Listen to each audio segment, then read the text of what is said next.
Right, well, I'll speak for as little time as I can. Give Luca the floor, but let me introduce Luca formally. I met Luca in Princeton, where I was a postdoc. He was an undergrad at Princeton, and then I got on many things. A lot of them um, running various bootstrap studies involving fermions, studying conformal blocks, many things. I got the privilege to work with Luca on something, which was a really nice experience. Then Luca moved to Stanford as a postdoc, and now he's been working more on aspects of black hole physics, whether in higher dimensions, studying quantum effects, and more closely, or in low dimensions, which is more what it's supposed to be about, and of course the connection between the two, which is questions. So, without further ado, Luca, please take it away. Great. Thank you so much for the invitation. Yeah, please interrupt and ask as many questions as possible. All right, so today I'll be talking about some developments that have happened over the past years and understanding how black holes are dual to conventional quantum systems. And here I don't necessarily only mean ADS black holes, but as we shall see, this equality applies more broadly. And the purpose of these lectures is to see how far we can test this equality using mainly the tool of the gravitational path integral. So namely, by using the gravitational path integral, we want to ask how can we understand a variety of quantum effects that affect black holes, and whether those quantum effects that we find can help resolve some of the inconsistencies that all of you might know or all of you might have heard of that occur in semi-classical gravity, such as the black hole information paradox, but also many other maybe less known puzzles related to black hole thermodynamics. So let me just first review a little bit about the structure of these 5 courses. So today I'll be talking about point 0 and point 1. So at point 0, I'll just give a basic review of black hole thermodynamics, and I'll tell all of you how to understand the extremal limit, starting from one of the simplest black holes that I think we all know about, namely Reister-Nordstrom black holes in 4-dimensional flat space. So it's like probably the second black hole solution that you study in VR after Schwarzschild. Afterwards, after I'll introduce all the necessary material, we'll be able to introduce a bunch of puzzles that we can see that occur close to extremality. And then we'll discuss a variety of problems about formulating a duality between ADS2 spaces and one-dimensional conformal field theories. So the reason why this is related to extremal black holes is because all extremal black holes share an internal space that is ADS2. A part of the space is ADS2 in addition to some other internal space. So for instance, Reister-Nordstrom black holes near their horizon look like ADS2 times S2. So it's tantalizing to try to understand whether standard examples of ADS-CFT can be generalized to black holes that are actually closer to what we see in nature. And I'll also discuss several versions of the black hole information paradox that I hope to address at later points. So point 2 is still about actual black holes in 4 or higher dimensions. And namely, in point 2, we'll try to understand the perturbative corrections that occur at loop level, perturbative in 1 over g Newton, I mean, for the thermodynamics of near extremal black holes. So when we study the partition function and free energy of a black hole, we'll try to ask how the perturbative expansion of that free energy looks like in 1 over G Newton. And with that occasion, this is not visible, okay? And here I'll discuss the importance of a particular mode of the metric that we'll call the JT mode, and why this mode is related to a one-dimensional theory called the Schwarzian. So even though many of you might have heard about these two names in the context of toy models of gravity, here they'll actually appear as sort of a universal sector for the type of perturbative corrections that play the most important role in actual near extremal black holes in higher dimensions. Then I'll not only discuss these sort of perturbative corrections for the thermodynamics of black holes, but we also want to, discuss them in a context that's somewhat more measurable, at least even in a thought experiment. Namely, I'll try to discuss how quantum gravity corrections affect correlation functions at the perturbative level. Finally, as we get later in the course, we'll transition from JT gravity being an actual useful EFT for higher dimensional black holes to JT gravity serving as a toy model. Namely, we'll be studying non-perturbative corrections in JT gravity as a toy model for higher dimensional black holes. The reason why all these previous points, JT appears as a good EFT that is trustable, is because one can provably show that the perturbation theory for quantum effects for higher dimensional black holes is controlled by the JT mode. But once you get to the non-perturbative level, there might be many other effects that you're missing that are more important than these non-perturbative corrections. Nevertheless, I think studying these will provide an instructive guide of what might actually resolve a variety of versions, a variety of more complicated puzzles related to black holes. So that brings me to point number 5, namely how these non-perturbative corrections help understand the discreteness of the energy spectrum of black holes, or signatures of discreteness, and how they help understand unitary evolution for black holes. And finally, if time permits, I'll go back from talking about non-perturbative effects in the JT toy model to talking about non-perturbative effects that are closer to real black holes, higher dimensional black holes, not real, not necessarily real. I will try to formulate and address a paradox that only involves supersymmetric black holes, that's similar to the bag of gold paradox that one encounters in regular black holes as well. Any questions? Okay, great. So let's get started.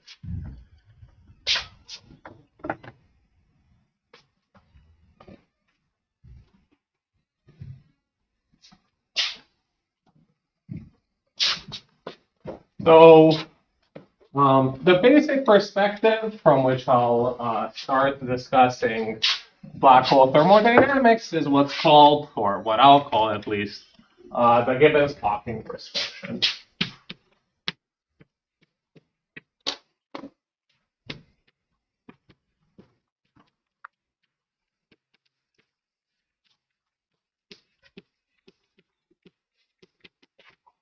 And this is one of the most basic ingredients that tells us how to look at black holes as statistical systems. Namely, Gibbons and Hawking conjectured that in order to compute the partition function of the quantum system that is dual to the black hole, So if we want to compute z of theta, then one in principle is supposed to look at the saddle points of the gravitational path integral in Euclidean signature with the boundary conditions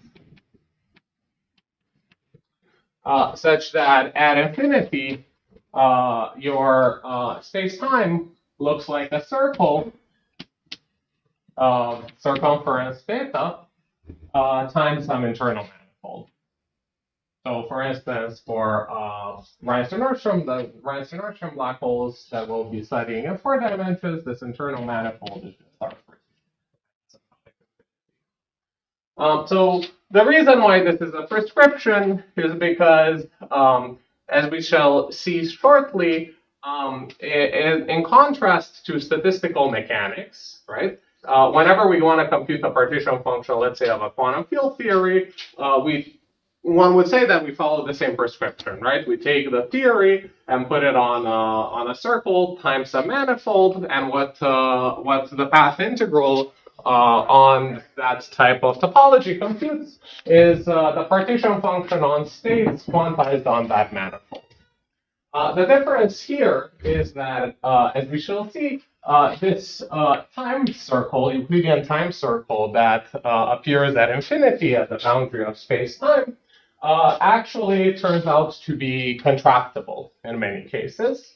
And that should be contrasted with the Statnik case where the circle is non-contractible. And typically, in order to prove that the partition function of that you're actually looking at a partition function, which is defined as the trace of e to the minus beta h, one would need to have a non-contractible circle.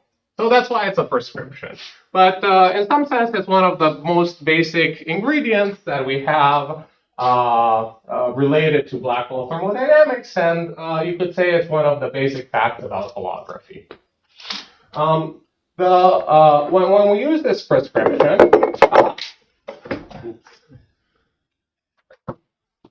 when we use these prescriptions, one can similarly define the boundary conditions for other fields.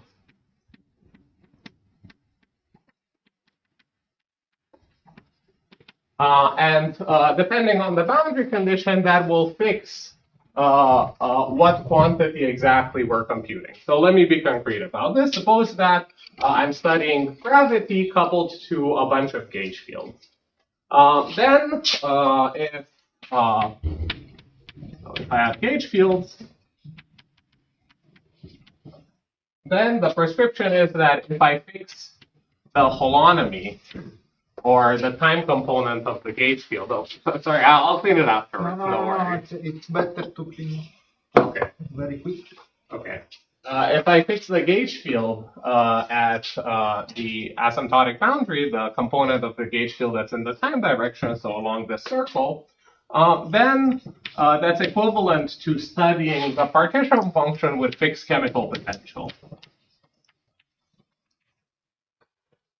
where mu is related to a tau. Essentially, integral over a tau on the time circle has to be equal to beta mu.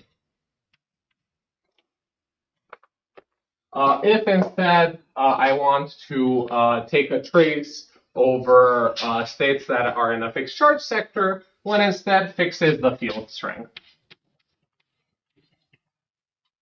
So this computes ZB beta with fixed electric charges. If I want to fix the magnetic charges, one fixes the other component of the field strength.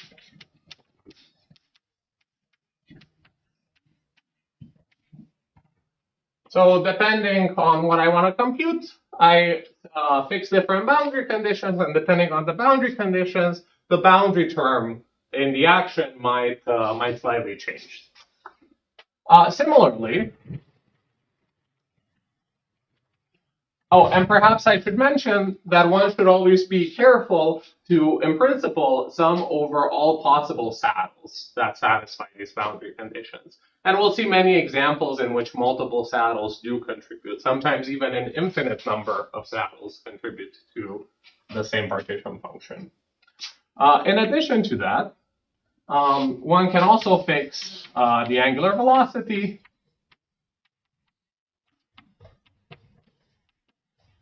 or angular momentum of the states that we're studying.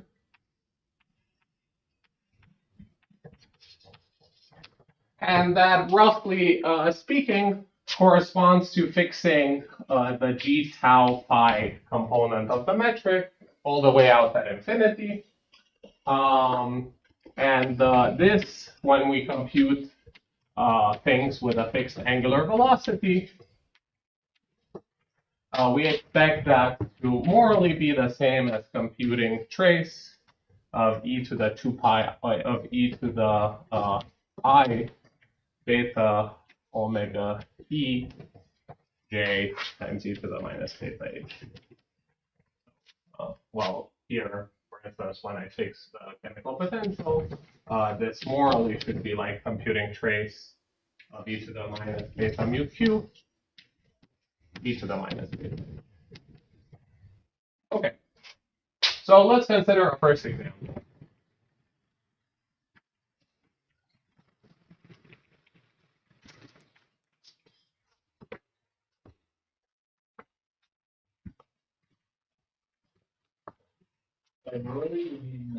Well, we don't know this. This is what the Gibbons Hawking prescription claims. If you don't assume maybe a CFT a priori, we don't yet have a way to rigorously show that it is true.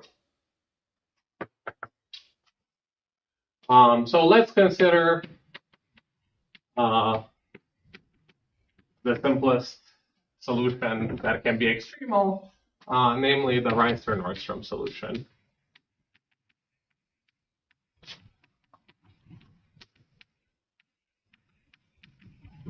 And I'll start by considering it in Lorentzian signature first.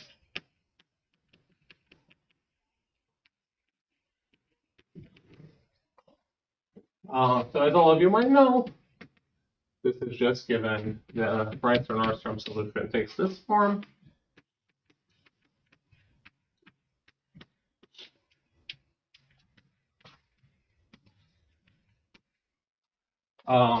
Where this function f of r is 1 minus 2m divided by r plus q squared over r squared. So here m parametrizes the ADM mass of the black hole.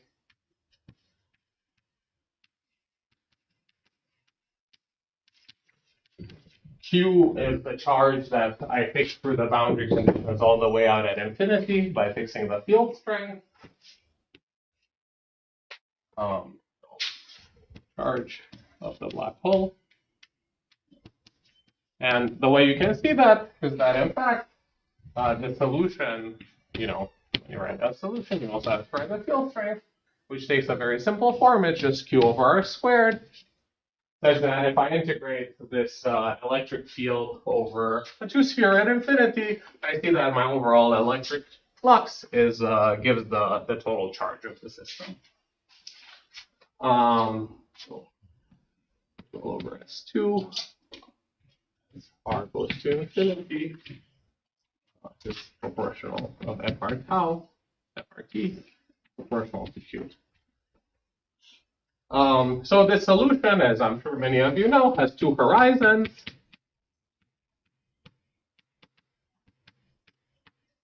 Which is given by the location of the zeros of the function f. The two horizons are denoted by r plus minus.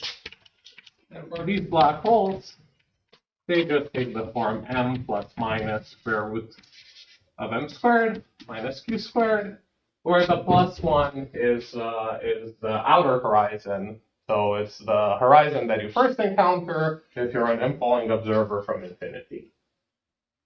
So what the Gibbons-Hawking prescription now tells us is that we should take this solution and analytically continue it to Lorentzian signature to find the Euclidean solution that has these boundary conditions that at infinity it looks like S1 times R free.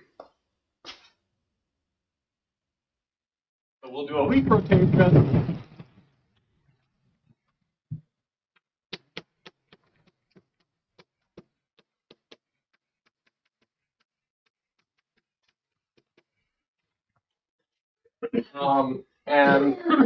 In the presence of this weak rotation, we might be worried about the fact that at the outer horizon, the space-time might end there, and because the dt component of the metric vanishes and the dr component of the metric blows up, we should make sure that that blow up and that vanishing is not an actual singularity in the space-time, but instead it's a coordinate singularity. So we should make sure that the space-time is smooth.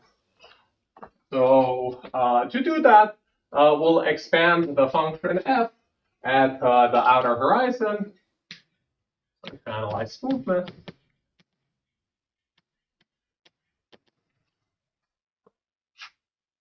We'll look at f of r around r equal r plus delta r.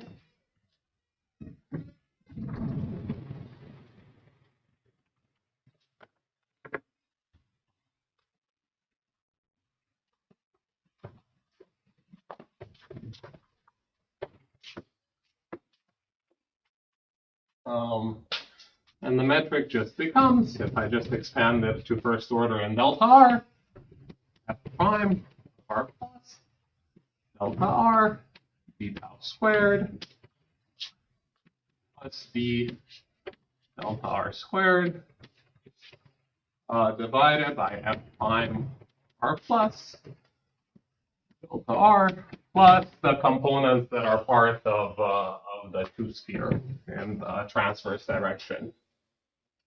So now we can just redefine our coordinates to do the following coordinate transformation. Delta r equal f prime over r plus over 4 times rho squared. That's a coordinate transformation such that this component just becomes d rho squared. And we can rescale the time direction such that the time is now t tilde. 2 pi over beta tau, such that if previously time was 2 pi periodic, given the boundary conditions at infinity, now t tilde is 2 pi periodic. And under these coordinate transformation, the metric that is arbitrarily close to the outer horizon just becomes beta squared prime of r plus squared divided by 16 pi squared rho squared d tau tilde squared plus d rho squared plus stuff that's unimportant because it's in the transverse direction. And now here you can identify this as a parametrization of flat space because we're arbitrarily close to the horizon of the black hole. The curvature of the space-time is not important. But what we want to make sure is that this parametrization of flat space that's written in polar coordinates doesn't have a conical singularity when delta r or when delta r is equal to 0 or when rho is equal to 0. So in order to do that, since I've chosen tau tilde to have the standard parametrization that you typically encounter for polar coordinates in two-dimensional flat space, we just want to demand that this is equal to 1. Such that this just becomes rho squared d tau squared plus d rho squared, which is all of you know, is just our polar parametrization in polar coordinates of a smooth. Good. So that implies that the temperature, so beta was the inverse temperature, I think all of you knew since you didn't ask me. It's 1 over T.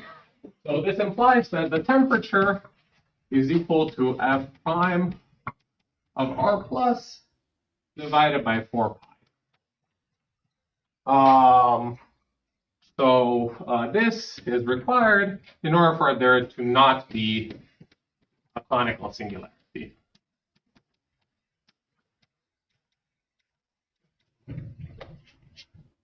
Right? So since this is a solution of Einstein's equations coupled to a Maxwell field, and that's the sort of action that appears in the gravitational path integral that I want to perform, this is basically the saddle point of the gravitational path integral that obeys the right boundary conditions. So let me just say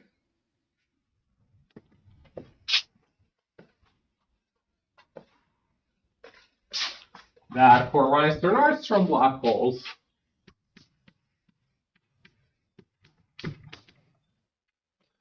the temperature in terms of R plus and R minus can be written as R plus divided by R minus divided by 4 pi R plus squared. So the important thing to notice here is that as we take the two horizons, at least the two R coordinates of the horizon to get closer and closer to each other, what happens is that the temperature goes to 0. And if you remember the formula that R plus and R minus had, I'll just rewrite it here. It's just m plus minus square root of m squared minus q squared. This limit is also the limit in which the mass gets closer and closer to the charge of the black hole. And this is called the near extremal limit.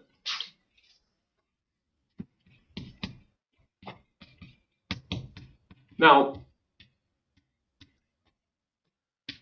there are a lot of reasons why this limit is interesting. One is, as we shall see, the spherical part of the space-time will kind of couple from the time and radial component of the space-time. So this is what will lead to the ADS2 times S2 space-time that I mentioned previously. But also, it's interesting not only for this mathematical reason, but also for a number of physical reasons. For instance, even astrophysical black holes are believed to be close to near extremal. They're not Reinstein-Nordstrom black holes, they're Kerr black holes instead. But one can argue that because of the conservation of angular momentum, those black holes actually get pretty close to extremality. Also, these extremal black holes are heavily studied in string theory. Namely, some of you might have heard of the string count of Strömdinger and Alpha that counted what we will see is the black hole entropy in terms of stringy microstates. That count was only done when, more broadly, all string theory counts are only reliable for extremal black holes. Finally, generally, whenever we have a macroscopic system for which we could keep the system very large while at the same time taking the temperature to 0, in many cases one encounters quantum effects that become important. So that's another reason to consider this limit. So now let me describe the appearance of this ADS2 space. So the near horizon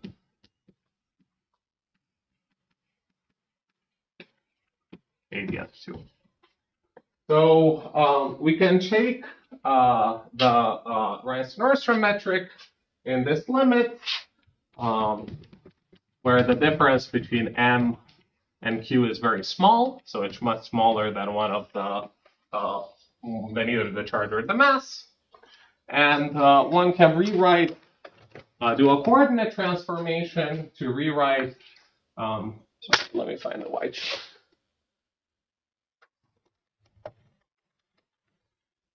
I think we're out of. Oh no. One can rewrite the radial coordinate as q, which is very close to the location of the outer horizon of the black hole in this extremal limit, plus q squared times r tilde. And consider the limit in which r tilde scales like square root of delta m. So this is the limit in which r tilde is much closer, at least in this r coordinate. Just in terms of this r coordinate, it's much closer to the outer horizon than the radius of the outer horizon itself.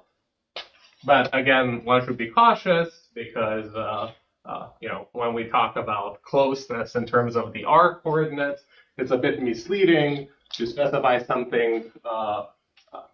In principle, when we talk about closeness, we should talk about proper distances. So one should be careful about that. Anyway, so taking the metric that I previously wrote and taking this limit, one gets the following space-time: q squared r tilde squared minus 2 delta m divided by q cubed dp squared plus q squared d r tilde squared 2 delta m divided by q cubed plus q squared d omega 2 squared.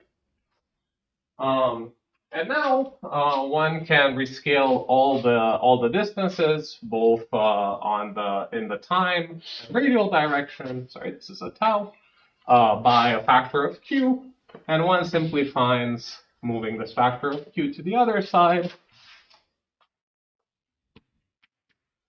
one finds this space where it's convenient to characterize this scale as RH squared. So this RH is where the horizon in the r tilde coordinate is. And the reason why the space-time takes this form is because what's important here is that the first derivative of f as we approach the horizon becomes very small. So that's why we see this quadratic order function appearing, and that's why we see that as we go away from the horizon, the size of the sphere doesn't really change. If you compute the curvature, the scalar Ricci curvature of the space-time, you will find that it's a constant and it's negative. So this space is just hyperbolic space, or what we typically call ADS2. And the spherical factor doesn't actually change as we go, or changes very slowly. It changes only at subleading order in r tilde as we go away from the horizon. So it's a pure product between ADS2 times and S2. And the exactly extremal limit occurs when we take delta m equals 0, which implies that RH is equal to 0. And in that case, one can easily recognize the space-time. You don't actually have to do the calculation to compute the scalar Ricci curvature of the space-time. You instead recognize the Poincare coordinates of ADS2. Okay, so how does a spatial slice look like?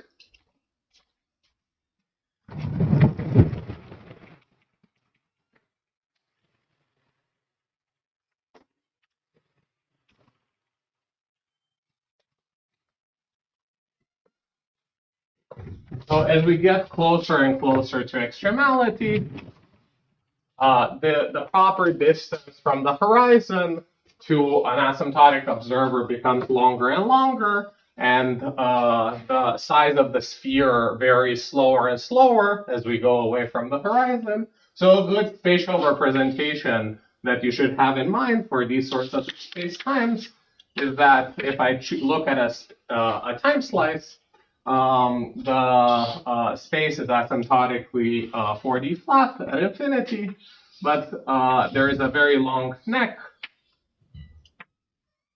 that eventually ends at the horizon, the outer horizon, that in this case is located at r tilde equal RH.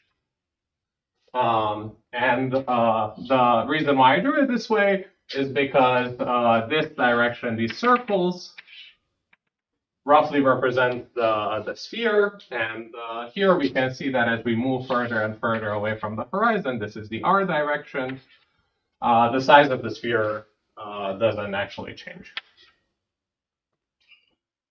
So a useful side note that I imagine most of you already have in mind is that you should view this as an analogous example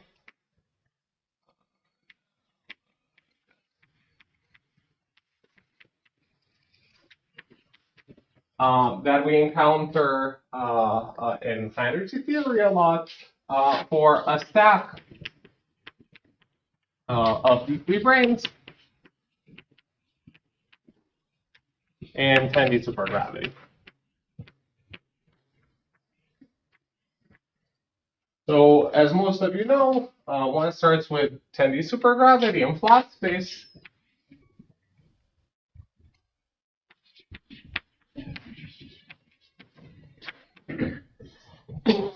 E 10D supergravity in 10D flat space. And adding charges to these branes and solving Einstein's equation in this theory ends up giving you space-time that has a region that looks like ADS5 times S5. And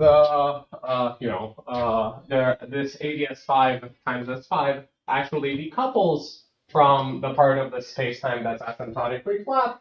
And this is what led Maldacena to it's one of the most basic ingredients in the construction of APS-CFT, where for this type of bulk, the CFT is four-dimensional and is given by n equal 4 spray angles. However, I should caution you that we will see that the ADS2 example has some major differences compared to higher dimensional ADS-CFT.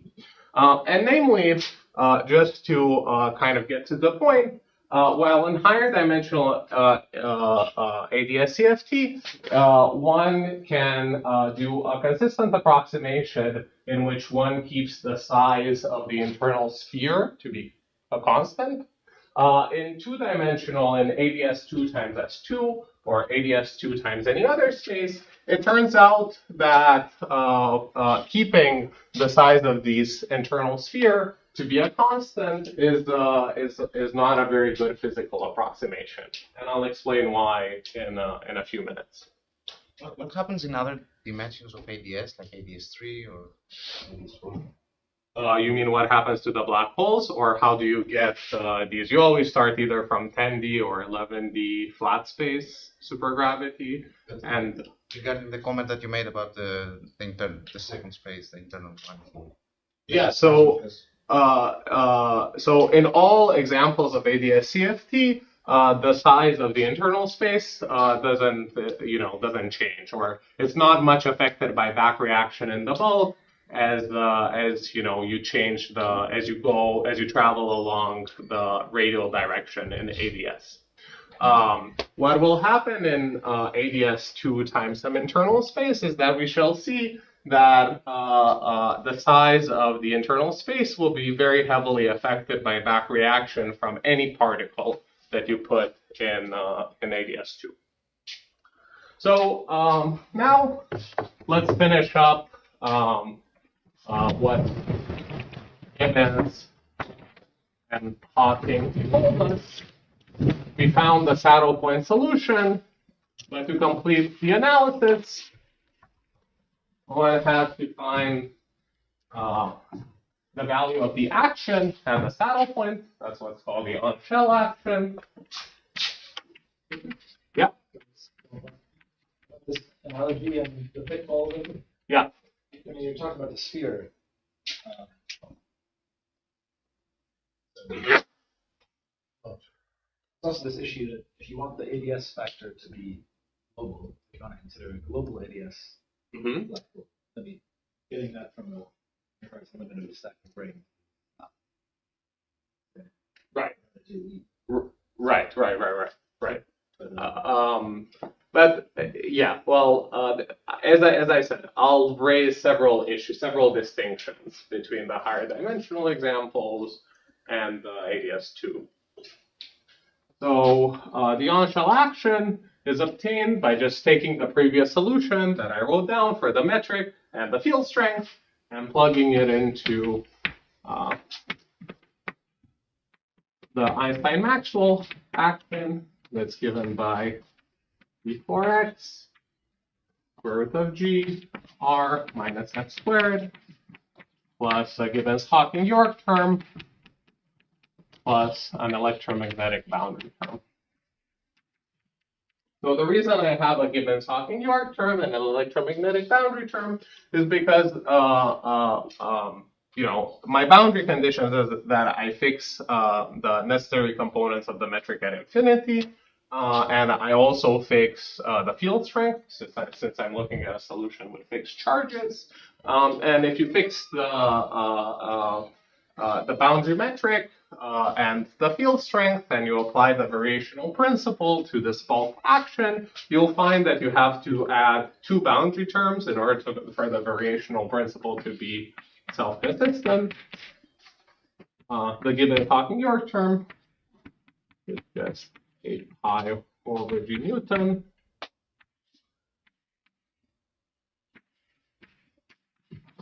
Here, I put this upper index 4 because we'll also be talking about the two-dimensional G Newton to a dimensional reduction, or when we study ADS2. So it's good to differentiate. While the electromagnetic boundary term is given by minus 1 over e squared. So, yeah, so, well, let's separate this, put this in a separate integral. So it's minus 1 over 4 e squared integral d 4x square root of g x squared. So in that convention with a 1 over 4 there, I think it's a 1 over 2 e squared integral over the boundary term square root of h fij and hat I aj. So here, h is the induced boundary metric, k is the extrinsic curvature measured at the boundary at infinity, n is a vector that's orthogonal to the boundary. So the indices I and j here go along the boundary direction. Good. And one can easily evaluate this action for the solution that I just said using the following trick. I won't go through the evaluation of the action, but I think it's useful for, especially for the students, on this trick. Namely, you can check that these solutions actually have the 4D Ricci scalar curvature equal to 0. And they also satisfy Maxwell equations, which implies that this term can be integrated by parts and it's actually proportional to the electromagnetic boundary term. So this action, in fact, can just be written as a sum of two boundary terms.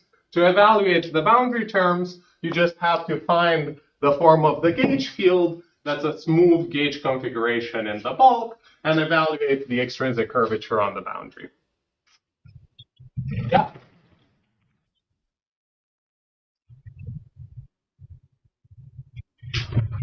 Yeah, here I'm fixing FR tau to be whatever, Q over to fall off like Q over R squared. And I'm fixing F theta phi as well to be equal to 0.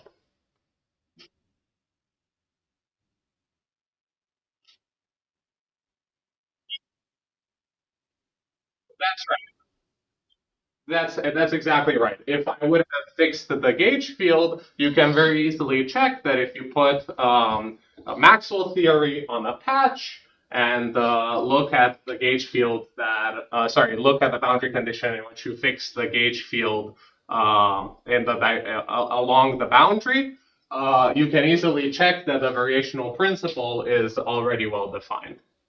So that's just the Dirichlet boundary condition. It's already well defined without adding a boundary term. Okay. So let me just tell you what you get when you plug in the action and gauge field in these two terms. And I'll directly go to the near extremal limit because that's what we're interested in. So log z is just given by minus the Euclidean on-shell action at leading order in 1 over g Newton. And in this case, there might be subleading orders. In this case, it goes like pi q squared plus 2 pi squared over this energy scale and breakdown times t. I'll tell you exactly, this is an energy scale that's formed out of some parameters of the black hole. This energy scale will have a very important role that you'll see in a second, but for now, just keep in mind, log z is a dimensionless number, so it's just some scale that's set by the parameters of the black hole, and knowing the partition function and the free energy, you could immediately determine what the ADM mass of the black hole is. Oh, I forgot a term. Sorry. There are subleading terms in T, but I actually forgot one of the leading terms in T that you get, namely Q times 4D M Planck divided by T. So this is actually the leading term in a small T expansion. Good. So the ADM mass is determined by minus d beta log z. And it's given just, you take the derivative with respect to beta of this function, and you just get that it's q plus 2 pi squared t squared divided by m break. What is m break again? I'll tell you in a second. I'll write it down. And the entropy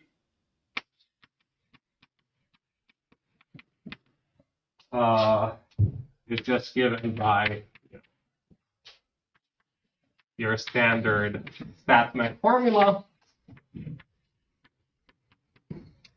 So it's just pi q squared plus 4 pi squared t over m break plus dot dot dot plus dot dot dot. So the dot dot dots are higher orders in t. M break for the type of black holes that I was talking about is m Planck over QQ. So essentially, it's a very small energy scale that's polynomially suppressed in the entropy of the black hole, right? The entropy close to extremality goes like pi q squared. So this roughly goes like 1 over S naught to the 3 halves. S naught, it was what I will denote the extremal entropy by. So what happens when I take T going to 0 strictly? The cube of is squared in the mass. In the mass? The mass. 2 pi squared, I cannot say T cube or T T squared. squared, because it needs to be an energy scale, right? So T squared over m break gives you a, units of energy. Sorry, where did the M blank come from in the evaluation? Well, there's G Newtons, factors of G Newtons everywhere. So I'm sorry if I haven't put factors of G Newton in the correct place in the metric. There's also factors of G Newton in the metric. It depends a little bit how you define the charge, how you quantize the charge, so on and so forth. But dimensionally, m break, it's an energy scale. Yes. I'll explain why in a second. So there is It's inverse mass squared, so sorry, I'm missing some dimensional parameter. Q is dimension of mass, right? no, so here I'm defining Q in dimensionless units. So it's E times an integer. It's like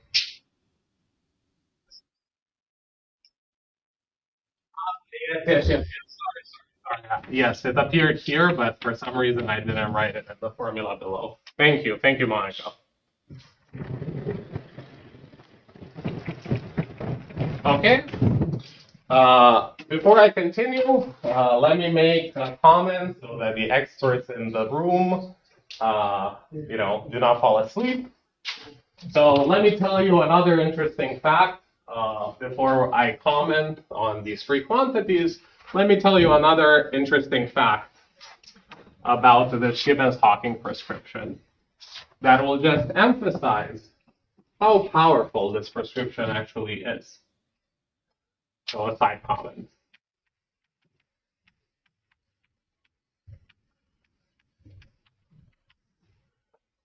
Namely, when I look at this ADM mass and take the limit when the temperature goes to 0, now here I just wanted to track units of energy, but for the purposes of what I'll write, I'll just take m Planck to be 1.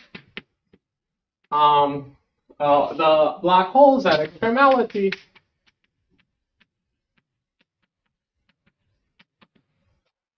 satisfy BPS bound. Are right at the edge of what's known as the BPS bound. Namely, they have a mass that's related to their charge, and this is explained by the fact that the extremal black holes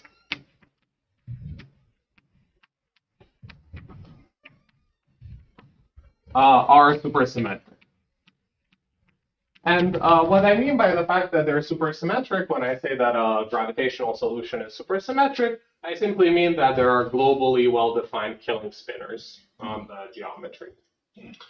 And it was long believed that all black holes solutions that are supersymmetric have to be extremal. So they have to have the temperature equal to 0.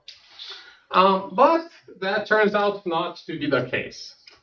Namely, the way to see that something is wrong, if only supersymmetric black holes if only 0 temperature black holes were supersymmetric, you could ask, how about if we use the Gibbons-Hawking prescription when computing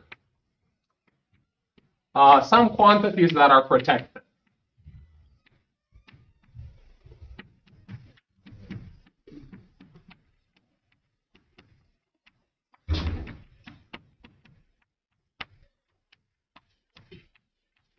So a famous example, one of the first examples of quantities that are protected and supersymmetric examples, is if instead of computing a partition function, I compute what's called an index. Which no charge, largest charge, m break is hugely subplanckian. So am I supposed to take, and you're doing it in a theory where there's no these description. So what am I supposed to make of that?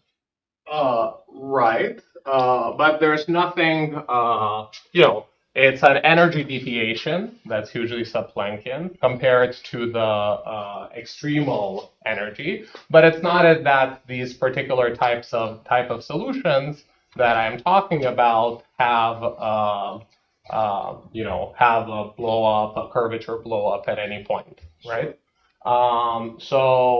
It's just an energy scale that appears in the low temperature expansion. Now, you could ask whether, and that's a very valid question, because this energy scale contains a factor of what's essentially 1 over g Newton, you could ask whether you could ask whether your saddle point approximation is still valid. And that will be the purpose of the second part of the lecture, explaining why these results should not be trusted at when the temperature gets close to this breakdown scale. I will also tell you why it's called the breakdown scale in just a moment. Let me just finish this side note. Right. So, what does the given Hawking prescription tell us if we want to compute quantities that are protected by supersymmetry or seemingly protected by supersymmetry, such as a supersymmetric index like the Witten index? Well, it was long believed that there are no black hole solutions that contribute to the Witten index, but recently people argued in boundary theories that supersymmetric indices could capture black hole contributions. And they also capture black hole contributions in older examples, such as for the black holes that were counted by Schrödinger and Vafa. So what type of solution actually contributes to this index? And we just have to follow the prescription, right? So -1 to the f is always related to the angular momentum of the black hole. So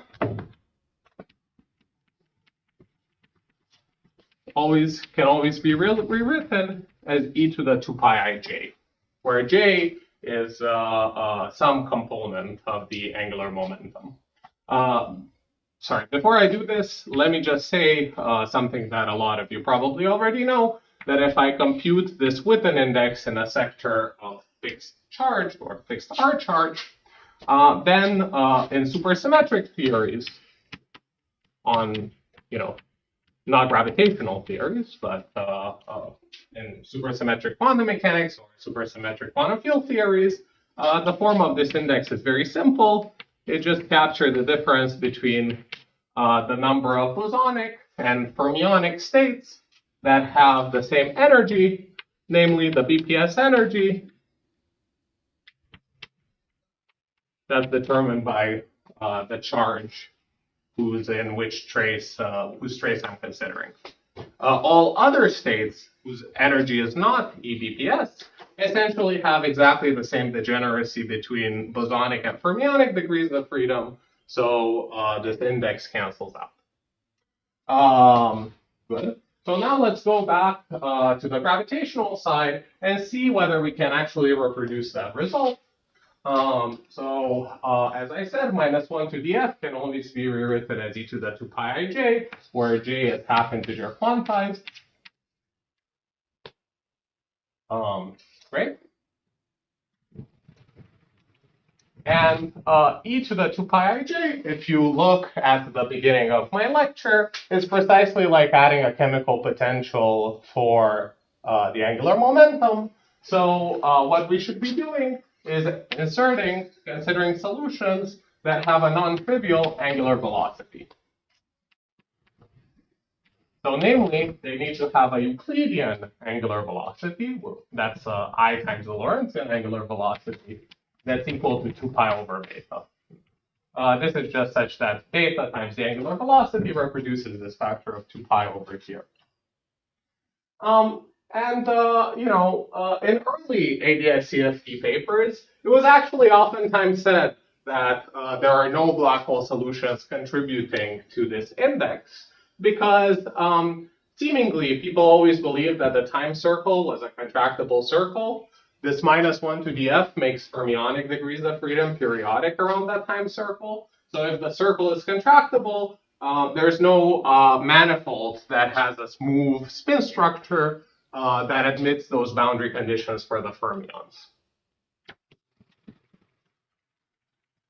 However, when you look at black holes that have this angular velocity, or actually black holes that have any angular velocity,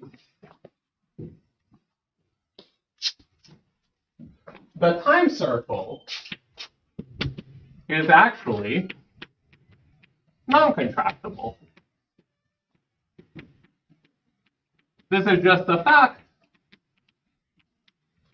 about the type of black hole solutions that are just the generalization of the black hole solution that I already talked about, that just have angular velocity as well as charge. They're called the Kerr-Newman black holes.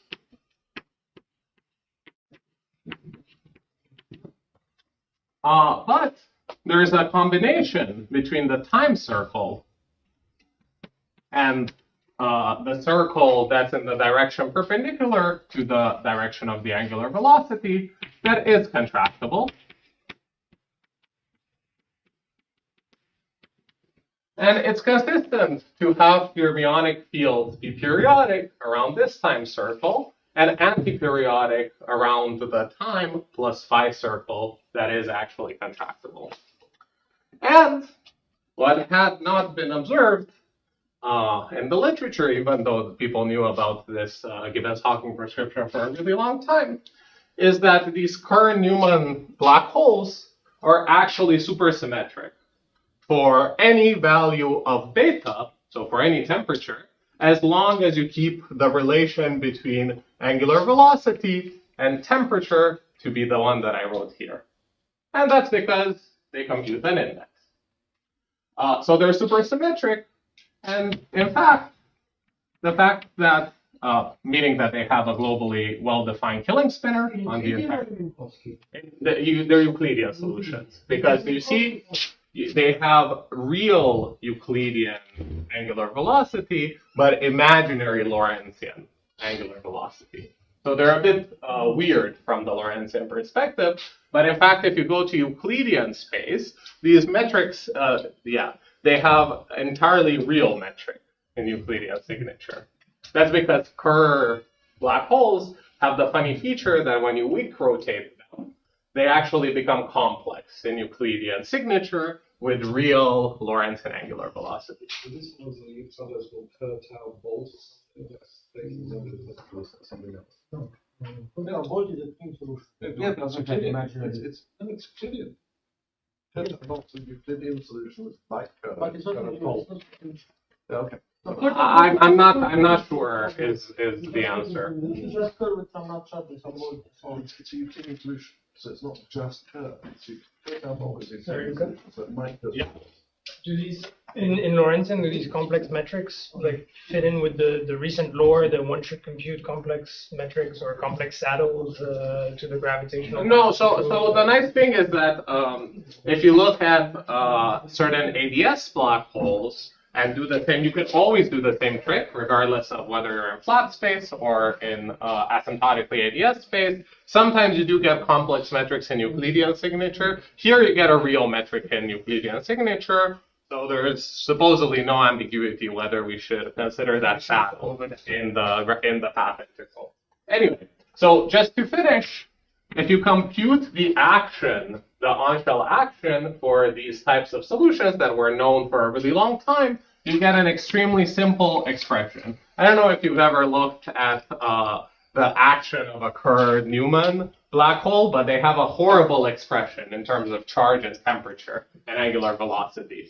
But there's a miraculous cancellation when you put this angular velocity. For any temperature, you get that the action is pi q squared minus beta q. And notice that this is exactly takes the form of the logarithm of this expression, right? Essentially, pi q squared in this case should be viewed as the logarithm between the number of bosonic degrees of freedom and the number of fermionic degrees of freedom.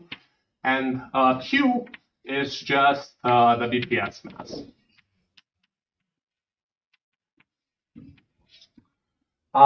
And also, the funny thing is, this result is actually valid both in supersymmetric and in non-supersymmetric theories. Even if we don't have supersymmetry in our boundary theory, we can still compute this quantity. It's no longer protected, but it's computed by the same black hole solution in the bulk. So in some sense, this maybe suggests that in all ADS-TFT examples, there's some remnant of supersymmetry that one can probe in the boundary theory by looking at the structure of something that would be an index, but it shouldn't necessarily take this form in the boundary theory. How do I square this with what I know about BTC platform? There presumably be an example.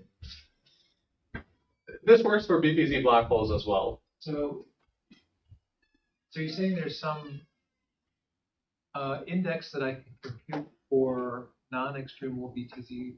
Yep. You just have to turn on. Completely different from the Strominger-Vafa index. It should be the Strominger-Vafa. This should be actually what computes the Strominger-Vafa index. This is a way of computing the index directly from the path integral without running into ambiguities that we see we'll be encountering for extremal black holes. But I thought the Strominger-Vafa index was only for extremal black holes. Yes. But the index, even the index computed in string theory, is also defined for any temperature, right? It takes this form, right? Yeah. So we should be able to compute that quantity for arbitrary beta from the bulk perspective. And this is how you compute it. Okay. There's one other thing that's quite interesting. If you remember the previous expression that I wrote down, so this is log Z index. At very low temperatures, log Z had a very similar expression, log Z non-index.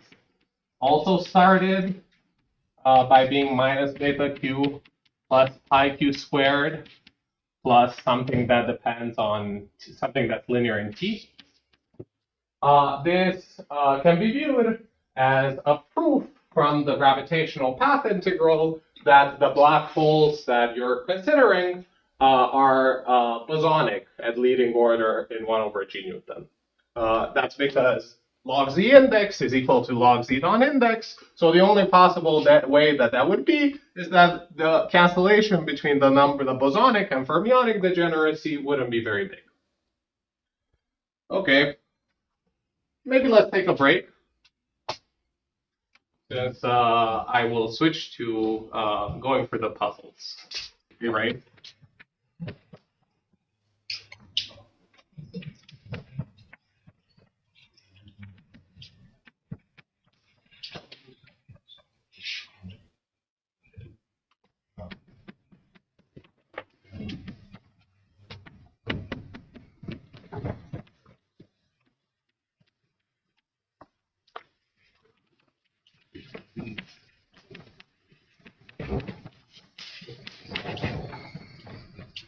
Okay.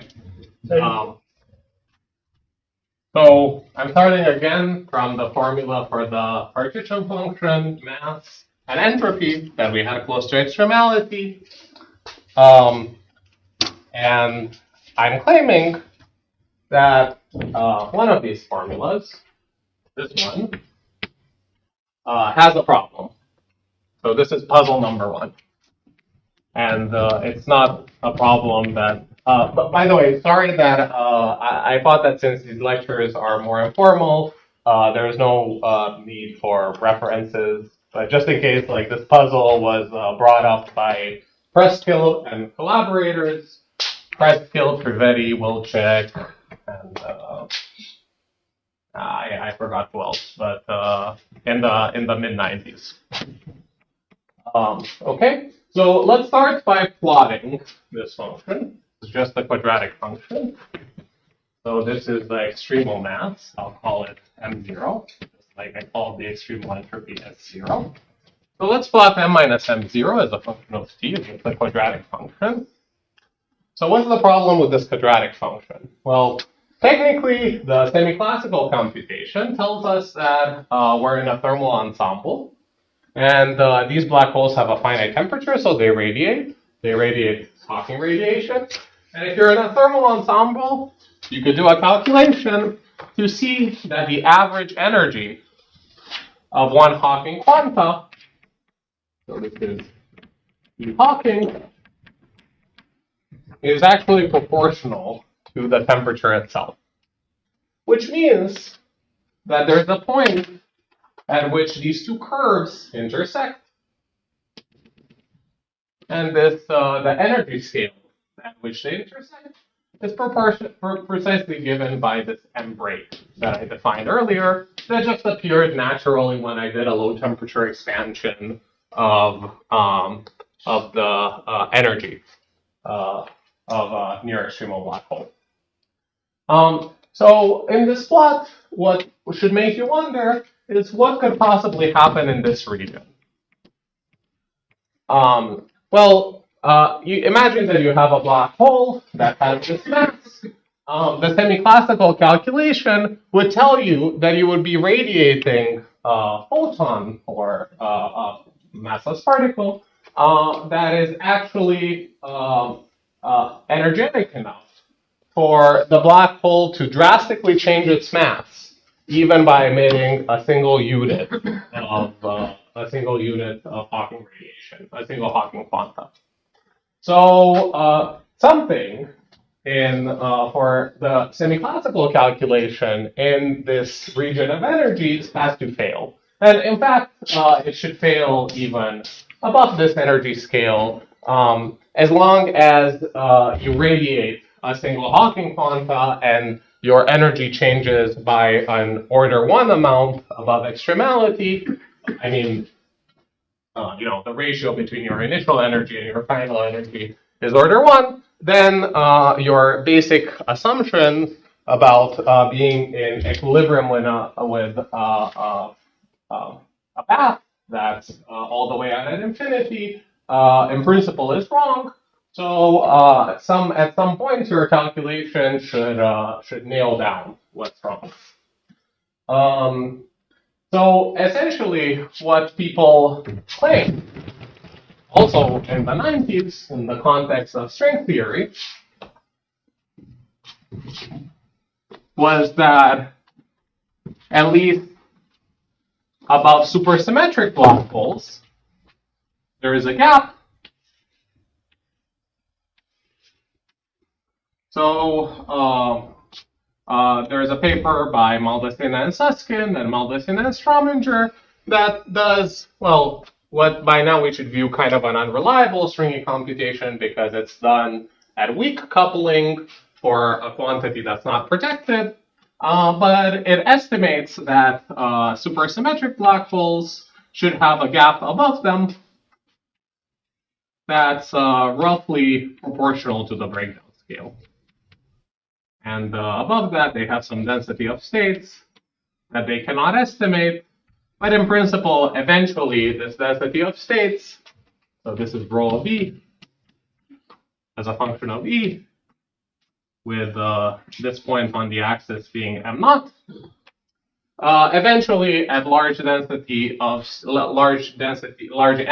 above extremality, your density of states should roughly agree with the semi-classical computation.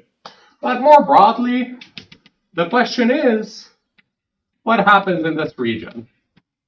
Number one, because as I said, the calculation that was done in string theory is somewhat unreliable. And number two, it definitely doesn't include black holes that are even simpler than the ones that we encounter in supergravity, namely the Reinstein-Nordstrom black holes that we've been discussing so far. So the question is, how is the density of states affected at energy scales proportional to this breakdown, thermodynamic breakdown scale? Sorry. Yeah. The classical just give you a plot of Yeah, so the semi-classical plot, I'll plot in red. what you wrote as a dashed line. Yeah, it looks kind of like this. And in fact, I'm going to copy that plot again, because that's puzzle number 2.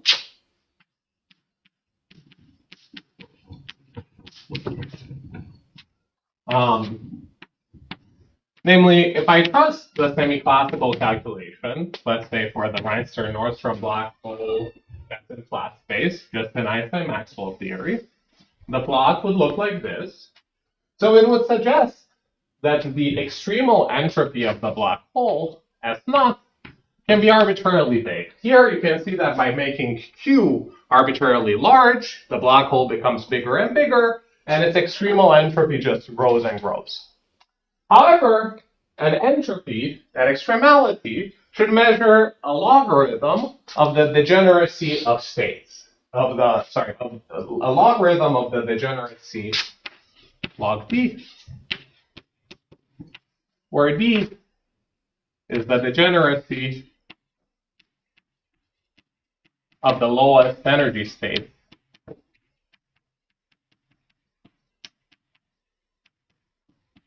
in a fixed charge sector.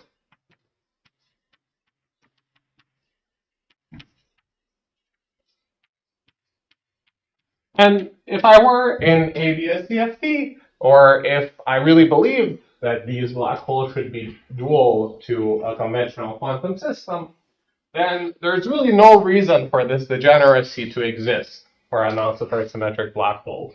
For instance, if I'm just an IPhT-TV and I study a theory that in the bulk is well approximated by Einstein-Maxwell theory, and the boundary theory doesn't have any supersymmetry, then the boundary theory just has a U1 global symmetry, and there's no reason for a particular sector of for a particular charge sector under that U1 to have a huge degeneracy for its lowest lying states.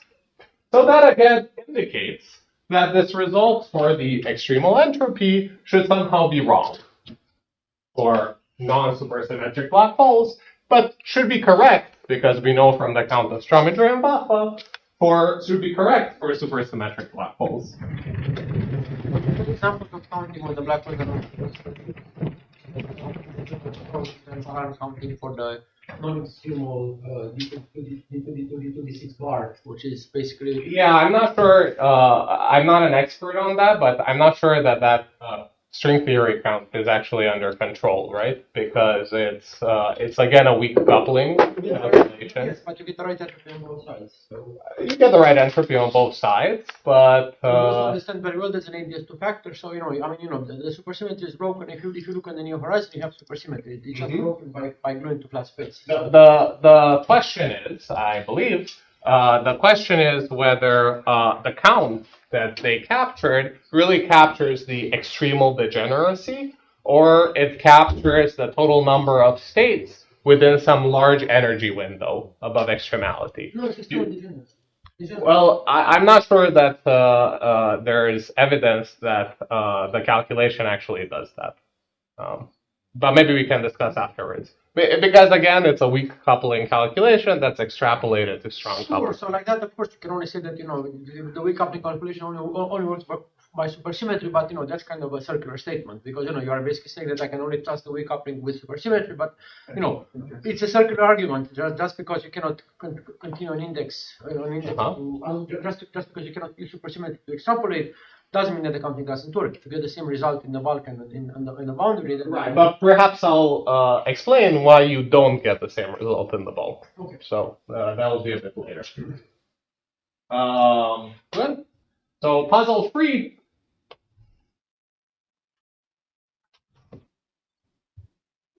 Yeah.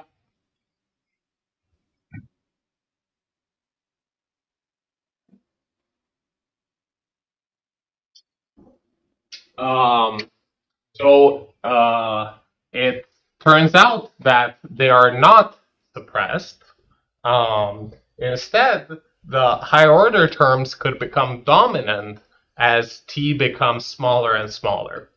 But to answer your question, we started with a saddle point calculation, right? So that's an exponential of something that goes like 1 over g Newton. And in addition to that, one can compute loop corrections around that saddle point that are, expanded at perturbative orders in 1 over g Newton, right? So the logarithmic correction to the entropy is just some order 1 number. That again typically is taken to be log of something that goes like 1 over g Newton. We'll see that that calculation is actually very subtle as we take the temperature to 0. So there is a regime in which the one loop factor could become dominant, more dominant than even the leading non-perturbative factor as the temperature goes to 0.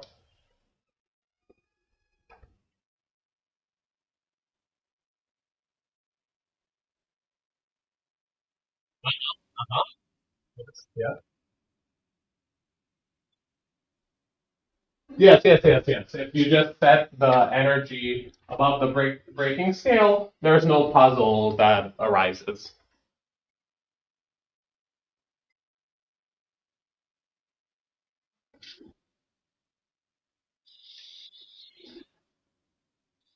There will be 2 expansion parameters. One goes like S naught, so there will be logarithmic corrections in S naught. And the other type of logarithmic corrections will be logarithms of t divided by m. So when the temperature is much above extremality, t divided by m could be a large number, but that logarithm, if I'm in the near extremal regime, that logarithm is hugely subleading compared to the log S0 corrections. So the point is that there's 2 types of perturbative corrections that we'll discuss. One type of perturbative corrections will be logarithmic in S naught, and the other type will be logarithmic in t over m. And as someone noted, this energy scale and breakdown, is also given by g Newton. So if I'm studying a perturbative calculation in 1 over g Newton, I should in principle be concerned with both these types of corrections that are theoretically possible, but will make things concrete. So puzzle free. The above 2 behaviors are very different than what we see in higher dimensional ADS-CFT, where you could draw similar plots for the energy and of a black ring above extremality, and you don't get the same issue. So we would like to ask, can we make sense of a duality between ADS2 and some putative one-dimensional conformal field theory dual? So let's first start by analyzing things, how things go wrong from the boundary side. So in any conformal field theory, the stress energy momentum tensor is traceless, which implies that in 1D, T tau tau is equal to 0, or the Hamiltonian is equal to 0. So a 1D conformal field theory is essentially a theory of ground states, at least seemingly. If you want to analyze this slightly more broadly, we can just use dimensional analysis to look at the density of states. The CFT has no scale. So the only possible expression that the density of states can take is a constant times the delta function in the energy plus B divided by energy. And this is because the density of states has units of inverse energy, right? Right? If B is different than 0, then we have a problem namely that the integral that counts the total number of states up to any non-zero energy level lambda goes to infinity. It's logarithmically divergent because of this zero. So in principle, this theory has an infinite number of states above extremality. And also, it doesn't correctly reproduce how the density of states actually behaves as we approach the regime in which semi-classical physics can be trusted. Sorry, why did you make these ansatz again for rho v? So rho v has dimensions of inversive energy. There's no energy scale in 1 dimensions because I don't have any internal space. In higher dimensions, I put the theory on SD minus 1 cross S1. So I'm measuring energy unit in units of the radius of SD minus 1. Here, there's no, when I put the theory on the line, there's no such additional energy scale. So when I write a density of states, the only possible thing that I could write should have inverse units of energy. You can only write the delta of E and 1 over E, right? Yeah, this is an argument by, I forgot, I can send you the paper. I think Polchinski, maybe someone else knows. Oh, no, it's before. Okay. So we should contrast this to how a density of states looks like in CFTD on SD minus 1 cross R, in which there is a scaling dimension. In radial quantization, there is an operator that corresponds to the identity operator that has 0 scaling dimension. And typically, if I plot all operators, there's an order 1 gap in the scaling dimensions of even of primaries.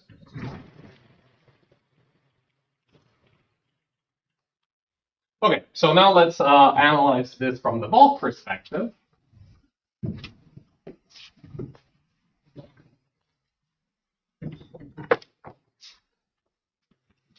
So in the bulk, so we'll have ADS2 as t goes to 0 versus ADS-B greater than 2. This is Euclidean again. Euclidean, yeah. So the boundary theory is on SD minus 1 cross S1, or just S1 for ADS2. So as the temperature goes to 0, in ADS D greater than equal to 2, when the temperature is arbitrarily small, the saddle that dominates the path integral is always thermal ADS, whose action, Euclidean action, regularized is equal to 0. While in the ADS2 case, we found these solutions that exist at any temperature. They have positive action. They have positive log z, so negative Euclidean action, regardless of what the temperature is. So what dominates are black holes whose free energy has non-trivial T dependence.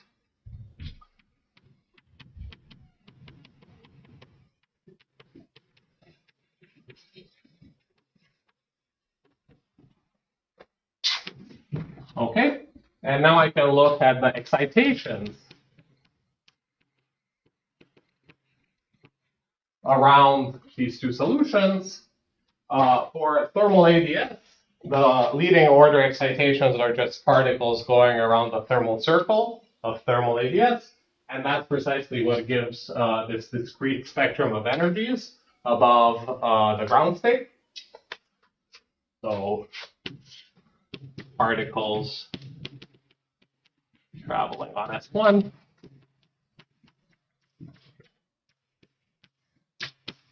Around thermal ADS.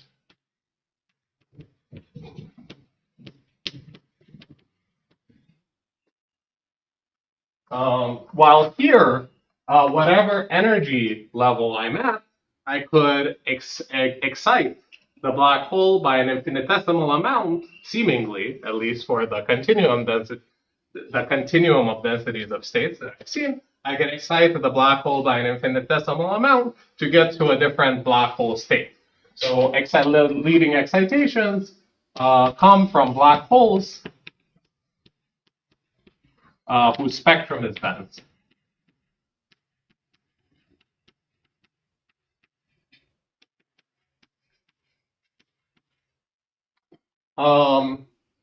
Okay, so perhaps this is the qualitative difference between the two-dimensional bulk and the higher dimensional bulk. Let's make things even a bit more precise.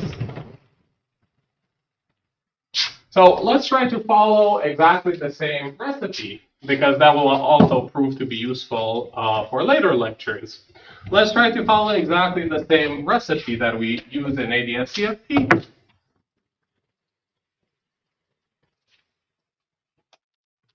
Of writing down an action that just corresponds, a gravitational effective action that just corresponds to my to my b-dimensional space. That's ADS at leading order. So to do that, I have to do a dimensional reduction, just like how I do a dimensional reduction in ADS-CFT from 10D to 5D, let's say. Here, I can do a dimensional reduction from 4D down to 2D. And in this way, we will actually see that we can easily rederive the Reinster-Nordström solution as well. But it will be instructive because we'll write down some effective action that will also capture some of the important excitations of the metric in the S-wave sector. So the ansatz that you could take for the dimensional reduction takes the following form. So it's a 2D metric plus some factor chi. This chi parameterizes the area of an internal sphere.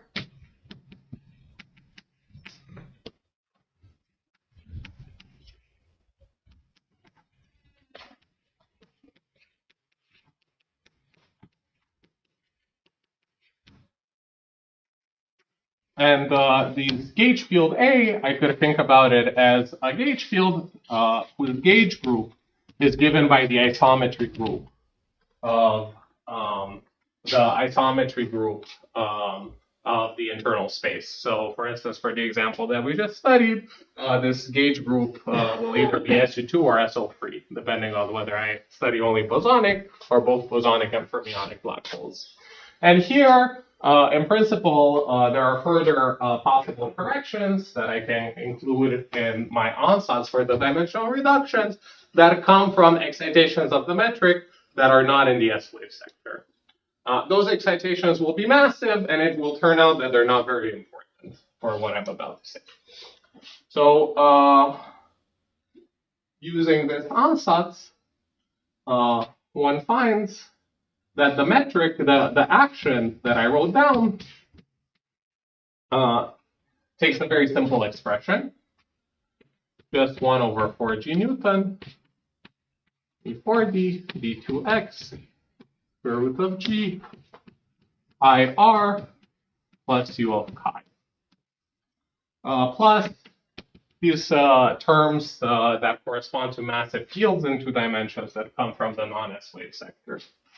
One important thing is that in 2D, I can get rid of derivative terms acting on chi by including this factor of 1 over square root of chi in front of this 2-dimensional metric. If we take the 2D metric to just have the following form in 2D, I can take this form just by gauge fixing.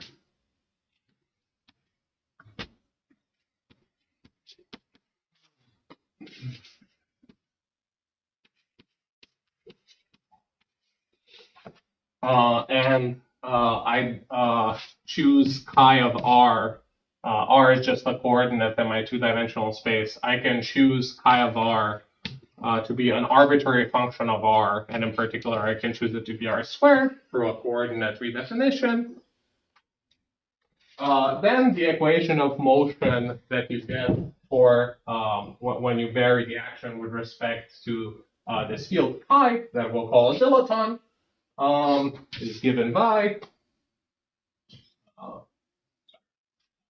equation of motion is r minus 2 the chi u of chi equals 0, where this function u of chi is known as a dilaton potential, and for the specific ansatz that I put in, and plugging this ansatz into the full Einstein-Maxwell action, you find that u of chi is minus 2q squared over chi to the 3/2 plus 2 over chi to the 1/2.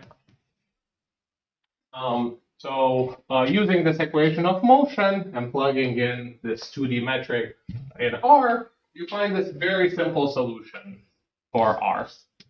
Namely, you find that chi to the 1/2 times f of chi is given by a constant minus a half integral over d chi tilde with upper bound chi uq of chi. So this is the general solution in dilaton gravity. This is how the metric looks like as a function of the dilaton potential. So for instance, if I plug in this u of chi that I have here, that I wrote out here, that just came from the dimensional reduction, and I plug in chi equals r squared, that's a gauge choice, I find that f of r is just equal to 1 minus 2m divided by r plus q squared over r squared, where minus 2m is equal to the integration constant c that appeared in the equation of motion. So it's fixed by a boundary condition. So this is a very quick way of deriving the Reinstein-Nordstrom metric from a 2D reduction. I just wanted to follow the same ingredients that we would use in higher dimensional ABS here. In the near horizon region, remember chi, you can see there, chi parametrizes the area of the transverse sphere, right? Chi multiplies that factor. If I plug in the XU2 gauge field to be equal to 0, that is just a 2D sphere. I think I forgot to write that there is a factor of the metric of the 2D sphere. But what? Just from a pure 2D point of view, I mean, if you think of really stress and Nordstrom collecting factor, then how would you know? I mean, is that potential? It just arises from the dimensional reduction. It's going to go oxidate. Oxidate. Going to go up. So Yes. if you know this general formula of gravity, you want to recover that. Yeah, you could probably recover any potential by adding like the arbitrary polynomial in the field strength in your original action. Just looking at that U of chi, though, is that particularly nice for some reason. Yes, but this formula, the reason why I wrote it is that it applies for any dilaton potential. Right. So the one you wrote above. Mm-hmm. That's 2q squared. Yeah, it has a nice integral. Yeah, but from just the 2D point of view, is that a potential that you would land on by thinking about trying to write a nice potential? Not necessarily, but as we still see right now, this potential simplifies drastically if I am only interested in the near extremal, near horizon limit, and that would be a potential that you would land on by thinking of the simplest DFT that you could write. So I don't know how to derive that potential without doing the dimensional reduction, but the near horizon limit of that action is easy to derive. So in the near horizon region, which is what we're interested in, if we want to make contact with higher dimensional ADS CFT. So in the near horizon region, we have that chi is very slowly varying, right? If you look at that solution, you could see that it varies very slowly if I take m close to q. So chi over g Newton can be written as S naught plus phi, where S naught was the extremal entropy that actually also parameterizes the area in units of g Newton. Maybe I should have a 4 here.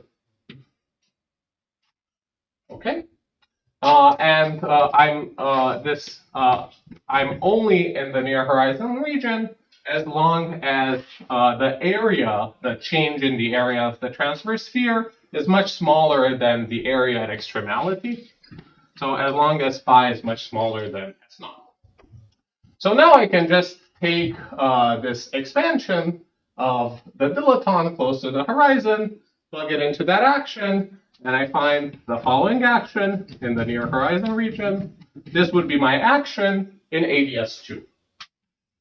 1 over 4 integral v2x square root of g minus S naught times r. This r is the 2D Ricci scalar, minus 5 times r plus 2 over L2 squared plus things that go like order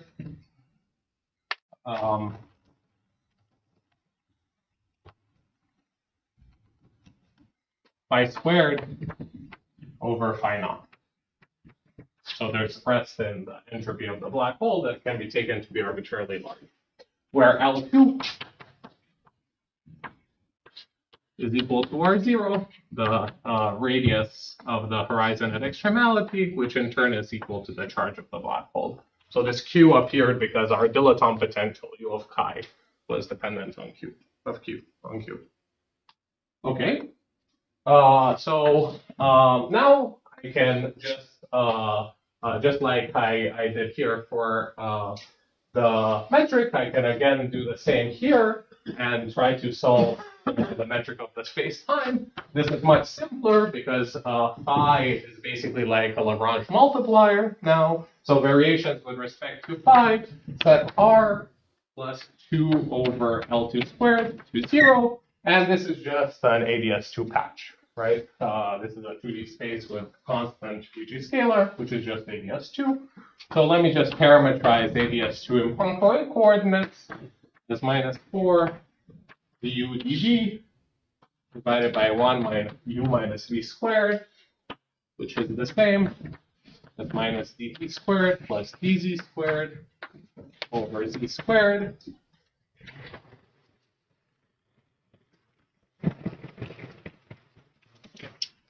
Where p is u plus v over 2, and z is u minus v over 2. Yeah, here, sorry, I think if I want to do Euclidean signature, I put a plus. But actually, for now, let me study even though I wrote the Euclidean action, sorry about that, let me study the Lorentzian solution, the same thing. Okay, so let's now solve for the equation of motion. Let's now write down the equation of motion for the field phi, for the dilaton itself.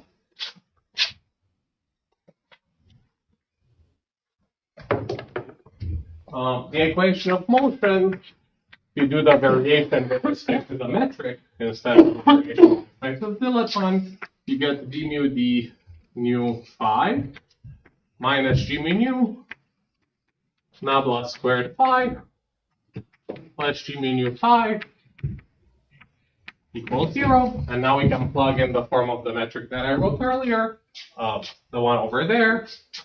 And we get that phi as a function of u and v. It's equal to a tilde. It has free undetermined constants. It's a tilde plus b tilde times u plus v minus mu tilde times uv divided by u minus v. Okay, so what's important here is that the boundary of this spacetime, the ADS2 boundary, occurs as z goes to 0 or as u minus v goes to 0.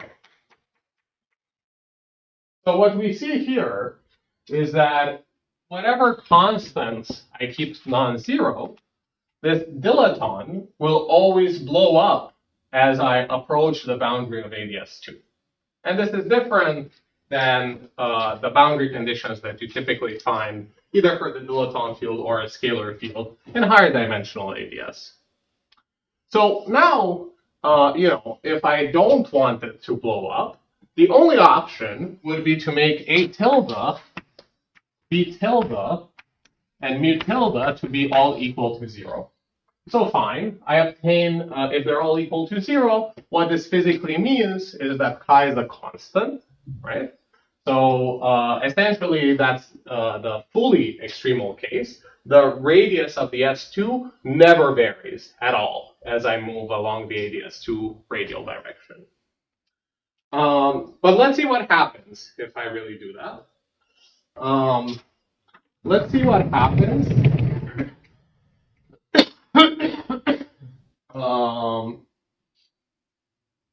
If we couple, you remember when I did this dimensional reduction, there were many other fields that I should have kept track of. In particular, there were matter fields, right?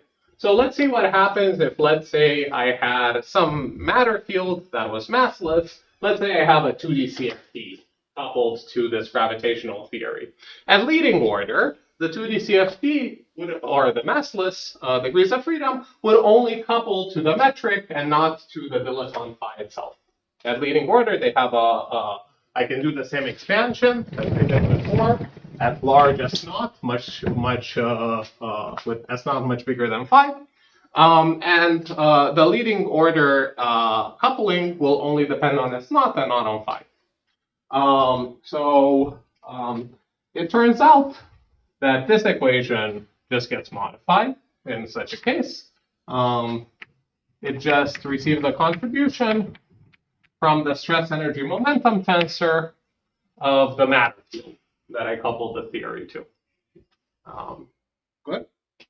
And it turns out that this equation is still exactly solvable if my stress tensor has a left moving and a right moving piece.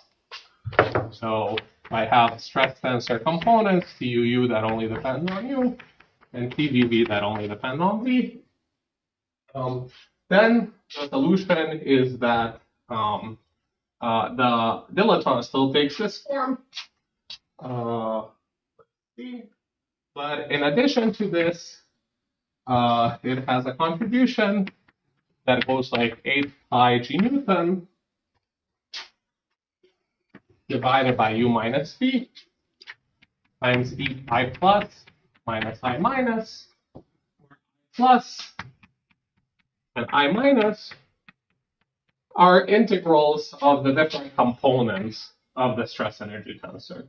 So this is I plus as a function of u and v, an integral from u to plus infinity over a variable s minus u minus v, tu of s, and there's an analogous formula for the v. I just switch u in with v. Okay, why did I bother writing this formula? So now consider the case in which I started out with the exactly extremal solution. That would have been the conventional thing to do in higher dimensional ADS-CFT. Make all fields, have no fields blow up at the boundary of ADS. So set A tilde, B tilde, and U tilde to be equal to 0. But now, suppose that I send in from the boundary an arbitrarily small energy pulse. So I send an energy pulse such that TVV on as a function of v is just E times delta of v. So this is an energy pulse that goes along a light rate. And I keep TUU everywhere to be equal to 0. In that case, you could, this integral, or I minus, is extremely simple. You just integrate a delta function, and you just get a theta function. You just get that it's E times U times V times theta of V. Which means that even if before, right, at times that were smaller than 0, so here I turn on, here the pulses turn on when V is equal to 0. If I send in the shock, or sorry, the energy pulse starting at z equals 0, that means that the pulse intersects the boundary at time t that's equal to 0. So if I write if before for v smaller than 0, the dilaton had 0 value everywhere. For v bigger than 0, it just takes the following form, plugging this into that expression. It's just u minus v times 8 pi g Newton times uv e uv times theta of v. The important thing to notice is that with an arbitrarily small energy pulse, the dilaton phi of z, when z goes to 0, diverges. Because the factor of u minus v is proportional to z, so it blows up. Which means that, remember, this dilaton was capturing the size of the transverse sphere, right? So it means that with an arbitrarily small energy pulse, the radius of the sphere ends up blowing up at the boundary of ADS2. And this is completely different than in higher dimensional ADS, where however large of an energy pulse you send into the bulk, the radius of the transverse sphere in higher dimensional ADS does not change enough. Yeah. Good. So this suggests that we need to reconsider the type of boundary conditions that we have for our dilaton phi. Namely, instead of making phi go to 0 at the boundary, I should make phi blow up at the boundary. But that, however, implies that whatever bulk isometry I had to begin with, if phi has a non-trivial dependence on u and v, that isometry is broken by the fact that phi has an explicit solution that now depends on u and v. So we will see that all this occurs being forced to take phi to be divergent as we approach the boundary of ADS2 is something that we're forced to do whenever we fix the temperature to be non-zero. Okay, now let's go into some even more complicated puzzles.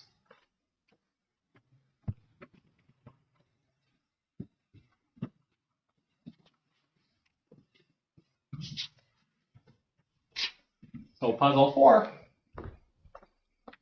Any question about puzzle 3?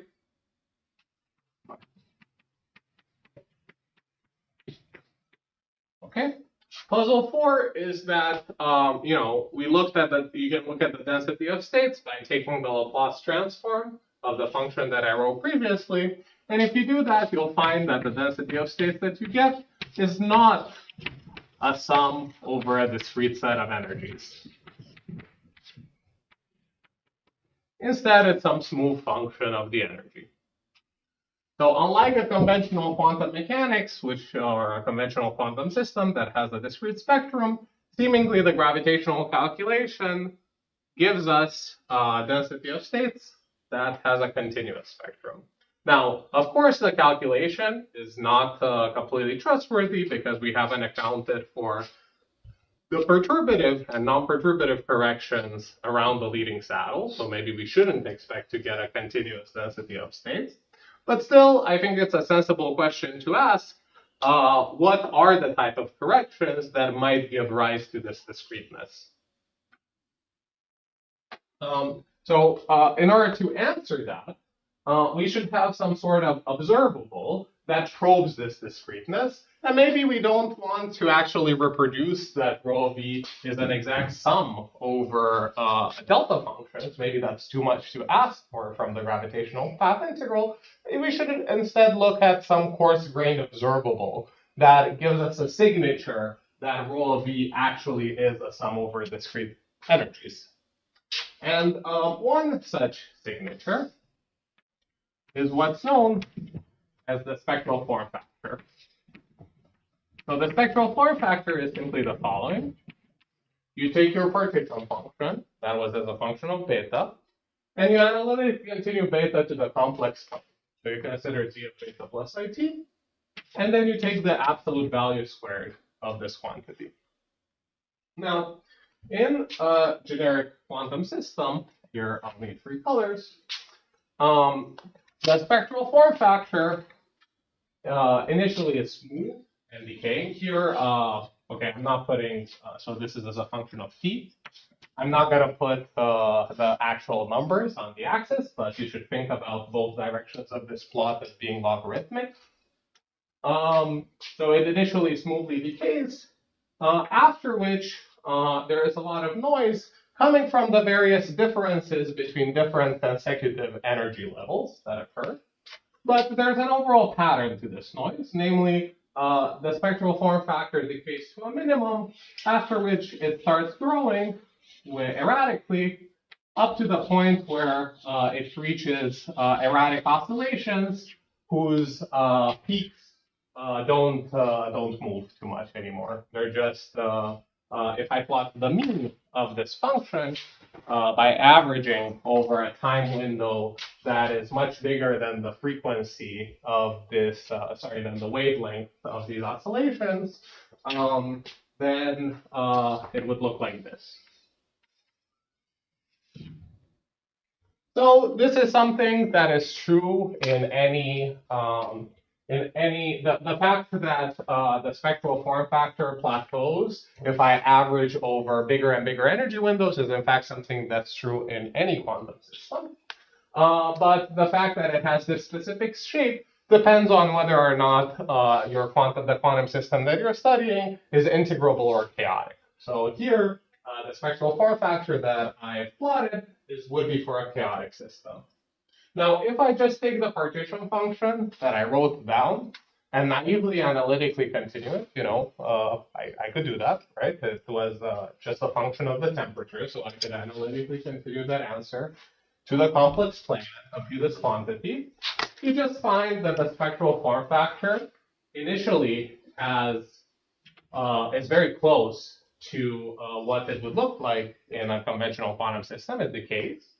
Now, the problem is that, at least looking at studying the saddle point that we wrote down, the answer seems to decay forever. And we never see the fact that it grows and eventually plateaus.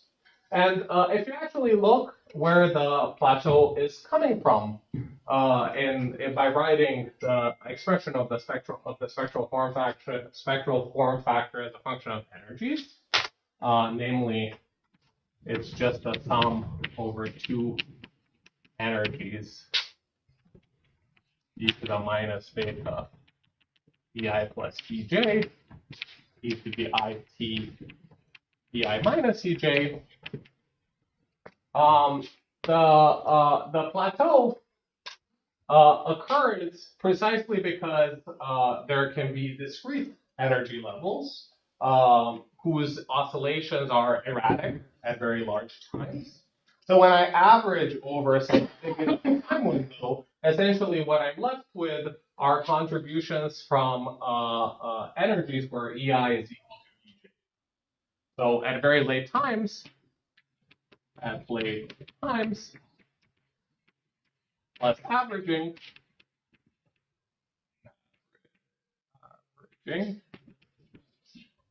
plus discreteness,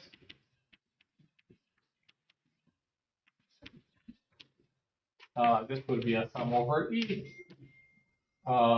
just e to the minus beta 2e, which is just the partition function evaluated as 2 beta.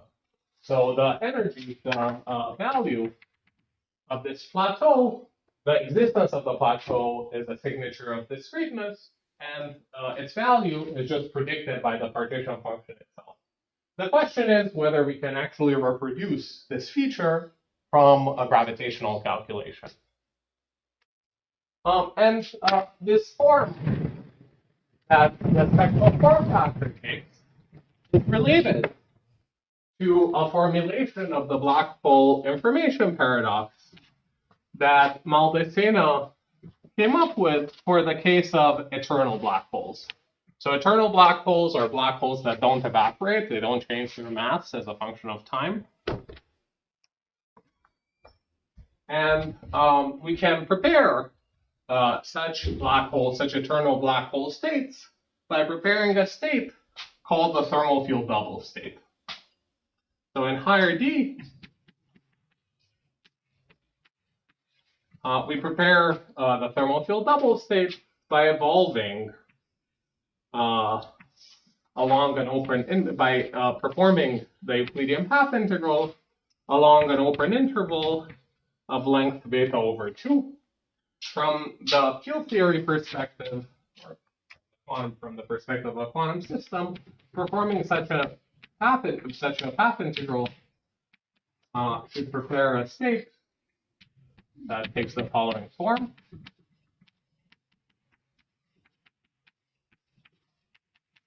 This is just because along this segment, we're doing Euclidean evolution.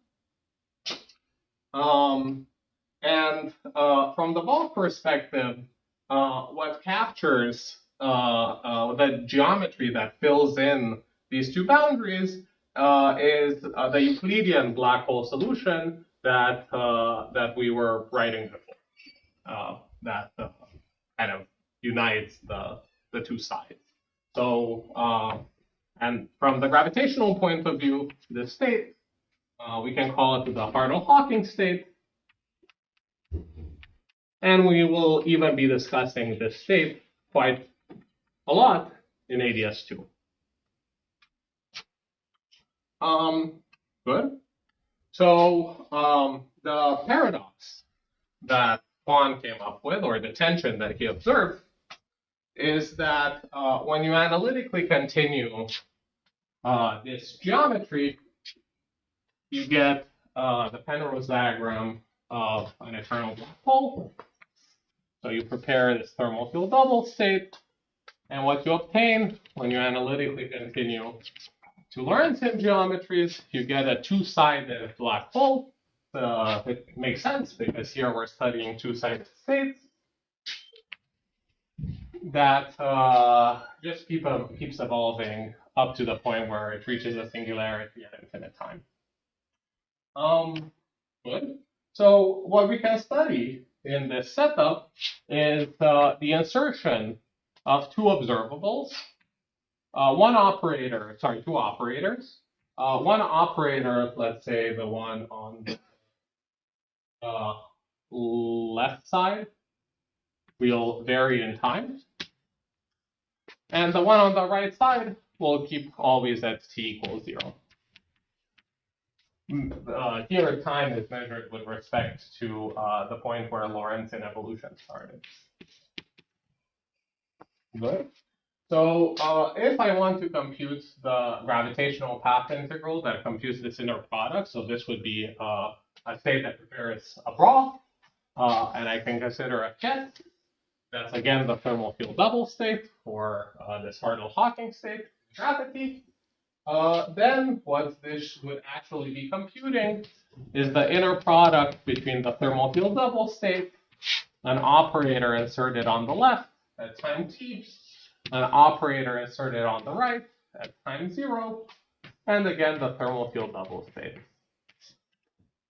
And again, I can explicitly write out what this inner product is as a sum over energies. So it's a sum over energies, that you see in this thermal field double, energies from the bra, and energies from the ket. And I can just write down what this operator is in a fixed energy basis. So I get exactly the same contribution from the operator inserted on the left and the one inserted on the right.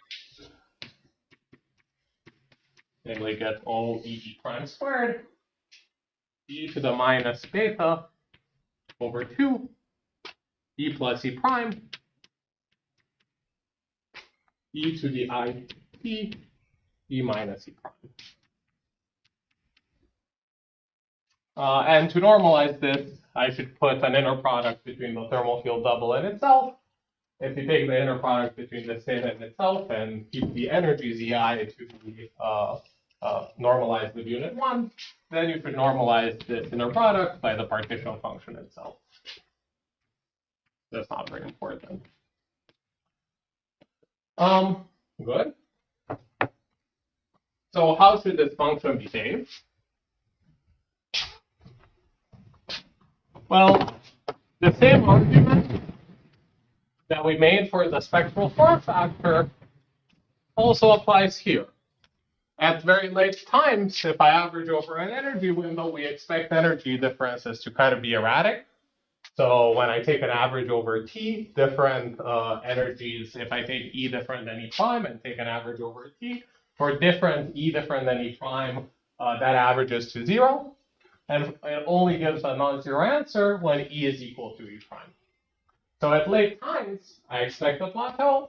And one can argue that, in fact, you also get this behavior, this growing behavior that's called a ramp.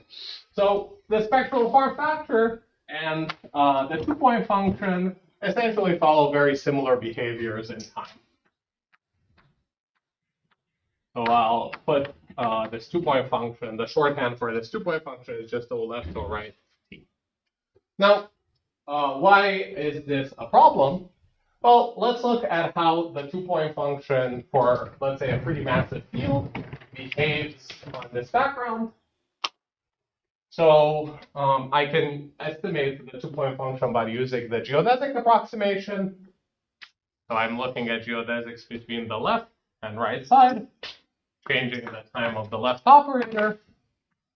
And the point is that if you actually do the calculation and look at the proper length of the geodesic going between the left and right, you'll actually see that at times that are much bigger, times that are bigger than beta, you'll see that the proper length of this geodesic between left and right scales linearly with t. Which means that in the geodesic approximation, the 2-point function O left, O right, as a function of t, just goes like e to the minus delta t, or t much bigger than beta. So if I were to plot it, if I were to plot this 2-point function on this plot, it would be precisely a function that decays, and namely, on this black hole geometry, at least without including perturbative and non-perturbative corrections, this 2-point function seemingly decays forever. So essentially, whether we talk about the behavior of the spectral form factor or the behavior of the 2-point function, the problem is that the gravitational calculation at leading order gives us an answer that decays forever, while our expectation for a conventional quantum system gives us this completely different behavior at very late times. And so we can call this puzzle 4 prime, the one for the 2-point function. And puzzle 4 prime has another very related version. We can call it puzzle 4 prime prime. Namely, instead of looking at the length at the 2-point function between these 2 points, I can look at the volume of an extremal slice that goes between the left and the right boundary. And similar arguments to the one that I made here shows that this volume grows linearly with time, just like that line.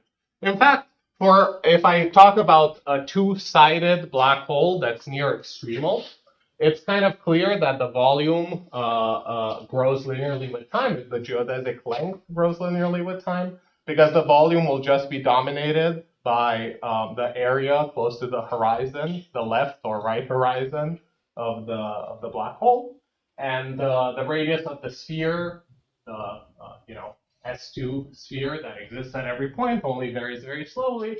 So the volume in those cases will be roughly given by the volume of that, by the area of that sphere times time. So by S naught times time. So the point again is that these volumes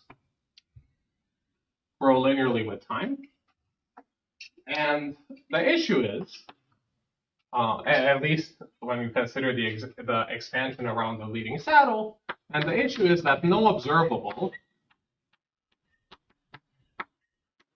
in quantum systems, in conventional quantum systems,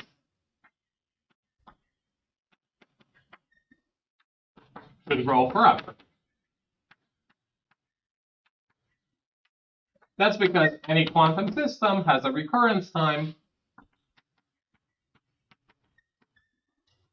at which your initial state comes back to your time evolved state comes back arbitrarily close to your initial state.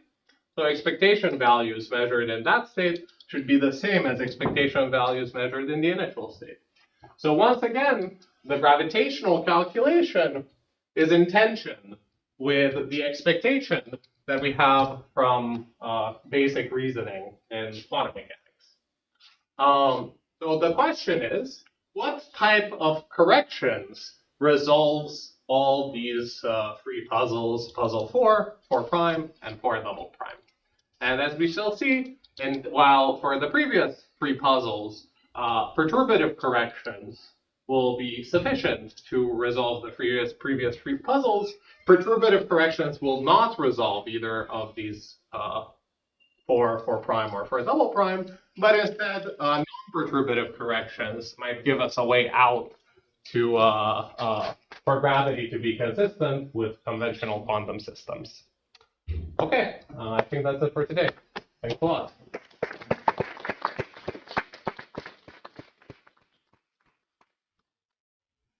It sounds like the 4 double prime puzzle is doubly exponential entropy. Oh, that's because we don't actually know what we don't have as clear cut of an observable that's dual to this volume on the boundary side. Here, the observable has an independent definition, both in the bulk and in the boundary. The problem with the volume is that we gave a definition that's diffeomorphism invariant, right? But it's not clear what it corresponds to on the boundary side. It's, there's all sorts of conjectures that you might believe or not believe, such as that this volume captures something related to the complexity of the state, but still, there is, regardless of what you think about the status of those conjectures, this is a puzzle that is still there. This is a valid puzzle in quantum mechanics. And you want us to think of it the same category as the others? Yeah. In fact, we'll see that they all have the same resolution. But that last puzzle really is a question. And the resolution and the toy model, not full resolution. But the Poincare recurrence is really the source of the puzzle. No, but the Poincare recurrence tells us that for sure this plot is wrong. Yeah. Here, even here, right? We could have used Poincare recurrence in all three plots, right? Right. Right. Like that's a very clear-cut way of getting the answer because we could have said, okay, there's a Poincare recurrence that's at even much later times that I even didn't put on this axis. So at some point, this plot has to come back to itself, right? But that's something that's very difficult to see. Yeah, but here, because you have a boundary quantity that you could actually compute, you can, I don't know, take some Hamiltonian of the system that you're interested in and put it on a computer and diagonalize it, you could actually know what the spectral form factor behaves like in a variety of systems. Well, if I asked you, oh, what's the dual of the volume and compute it in a system, that's probably an n-equal force squaring those, that's probably much more complicated. Any other questions? Maybe online, I don't know. Okay. Okay. So thank you again.